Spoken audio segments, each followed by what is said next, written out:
ரமலான் என்பது super market, எல்லாம் இலவசம். அல்லாஹ் ரப்பல் ஆலமீன் கொடுக்க தயாராக இருக்கிறார். ஆனா சூப்பர் மார்க்கெட்டுக்குள்ள போய் எதை வேண்டாலும் எடுத்துக்கங்கன்னு சொன்னா நம்மால் எதை எடுக்கிறதுங்கிறதுல குழப்பமா இருக்கிறார் இல்லையா? அல்லாஹ் ரப்பல் ஆலமீன் உள்ளே திலாவத்தை வைத்திருக்கிறான், திக்ரை வைத்திருக்கிறான், அதுக்கார்களை வைத்திருக்கிறான், தான தர்மங்களை வைத்திருக்கிறான். ரமலானுக்குள்ளே எல்லாம் இருக்கிறது. இப்ப எதை எடுப்பது என்று சிக்கலாக இருக்கிறது. இது ஒரு அழகான சூப்பர் மார்க்கெட். ரமலான் தங்க மாளிகை என்றால் தவறே இல்லை.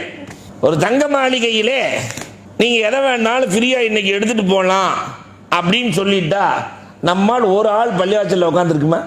பக்கத்தில் கடையை திறந்து எது வேணாலும் ஃப்ரீயா எடுத்துட்டு போங்கன்னா, அதை விட விலை மதிப்புள்ள நியாமத்துக்களை அல்லாஹ் ரப்பல் ஆலமீன் ரமலானில் வைத்திருக்கிறார். இதற்குள்ளே அல்லாஹ் ரப்பல் ஆலமீன் செய்கிற நியாமத்துக்களை அளக்க முடியாது. அன்புக்கும் இறைநேசத்திற்கும் உரித்தான் அல்லாஹ்வின் நல்லடியார்களே, இந்த ரமலான் என்பது நன்மைகளின் கடல். அதை நாம் எப்படி பயன்படுத்த போகிறோம்?